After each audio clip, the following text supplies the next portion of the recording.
If you're a dividend investor, chances are you've heard of two extremely popular Vanguard ETFs, VYM and VIG. But here's the big question. Which one is actually better for 2026? Should you choose VYM for higher income or VIG for stronger dividend growth?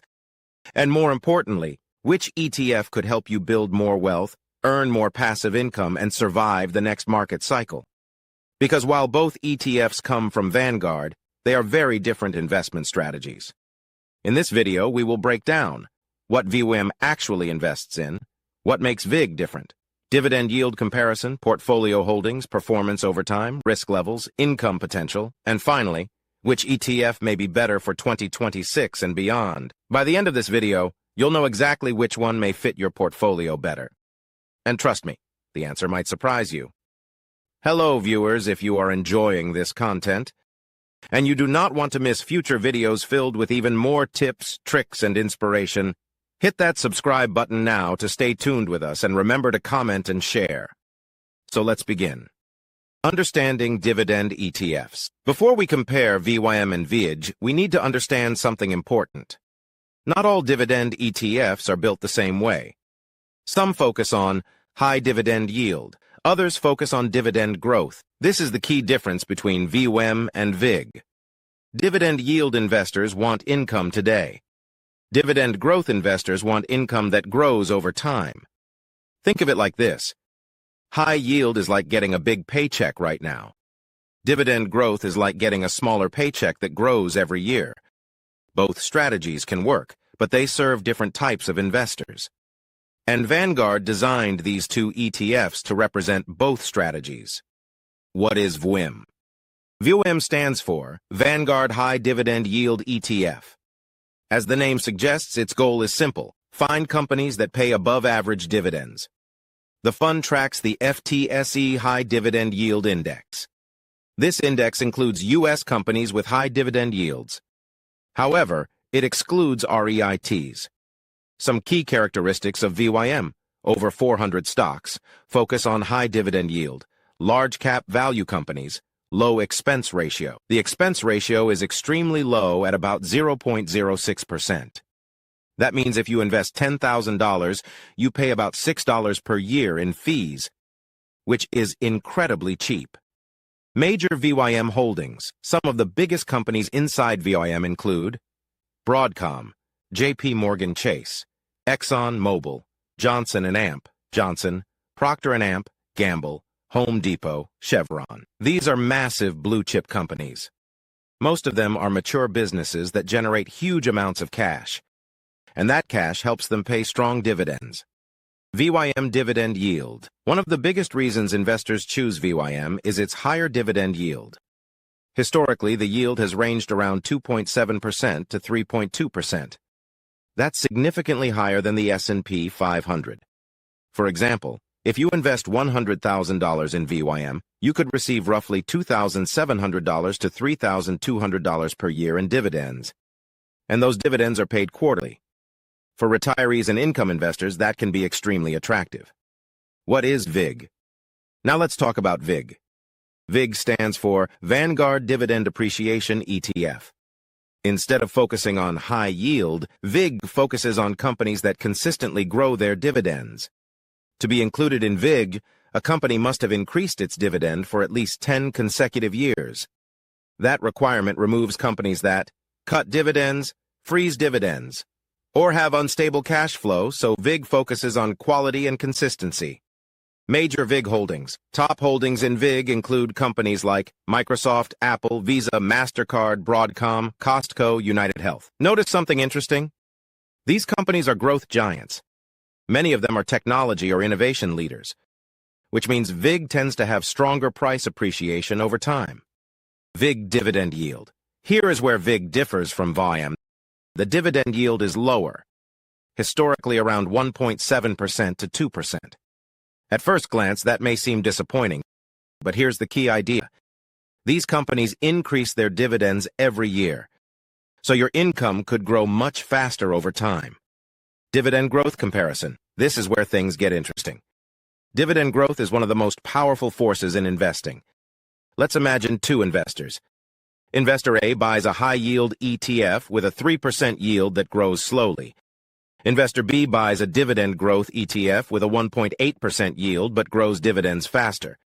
After 10-15 years, Investor B's income might actually surpass Investor A. That's the power of compounding dividend growth. Historically, VIG has delivered faster dividend growth than VYM because its companies are often innovative, expanding businesses. Performance history. Now let's talk about total returns. Because dividend income alone does not tell the full story. Investors should always consider price appreciation, dividend growth, total return. Historically, VIG has slightly outperformed VYM in total return. Why? Because VIG holds faster-growing companies. Technology and healthcare stocks have driven market growth over the past decade, and VIG holds many of those companies. Meanwhile, VYM holds more value stocks like banks, energy companies, consumer staples. These sectors grow slower but produce higher income. Sector differences. The sector allocation is a huge difference between these ETFs. VYM has heavier exposure to financials, energy, consumer staples, industrials. These sectors often provide strong dividends, but growth can be slower. VIG has stronger exposure to technology, healthcare, consumer discretionary. These sectors tend to deliver higher earnings growth, which leads to higher stock price growth. Risk comparison. Both ETFs are considered relatively low risk compared to individual stocks, but there are still differences. VYM tends to behave more like value stocks. Value stocks often perform well during high inflation, rising interest rates, economic recoveries. VIG behaves more like a growth-quality blend. These companies usually perform well during long economic expansions, technology growth cycles, innovation booms. Neither ETF is strictly better. They simply perform differently depending on the economic environment. Which ETF pays more income? If your goal is maximum income today, VYM wins. Higher dividend yield means more immediate cash flow. Example, $500,000 invested in VYM could produce around $15,000 per year. The same investment in VIG might produce closer to $9,000 to $10,000 initially. But again, VIG's income may grow faster over time. Which ETF is better for 2026? Looking toward 2026, several factors matter. We may see AI growth, continued tech dominance, economic uncertainty, interest rate changes. If technology continues to dominate markets, VIG could continue outperforming. But if markets rotate toward value stocks and income investments, VYM could shine. Many investors actually solve this problem by doing something simple: owning both. The VYM plus VIG strategy. Some investors combine both ETFs. For example, 50% VYM, 50% VIG. This gives you higher income from VYM, faster dividend growth from VIG. Balanced sector exposure. It's a strategy that blends income and growth together. Example portfolio. Let's say you invest $200,000. $100,000 in VYM, $100,000 in VIG. This could produce immediate dividend income, long-term dividend growth, exposure to 500-plus companies. And because both funds have extremely low fees, more of your money stays invested. So which ETF is better? The answer depends on your goals.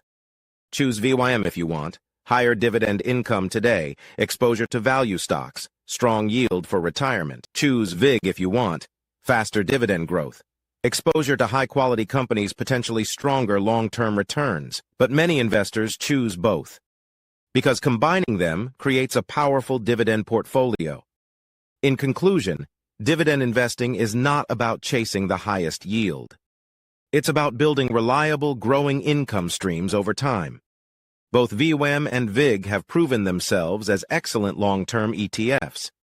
The key is choosing the one that fits your financial goals, or combining both for a balanced strategy. This video is for educational and informational purposes only and should not be considered financial advice. Investing involves risk, including the potential loss of principal. Always do your own research and consider speaking with a qualified financial advisor before making investment decisions. Thank you for watching. See you in the next video.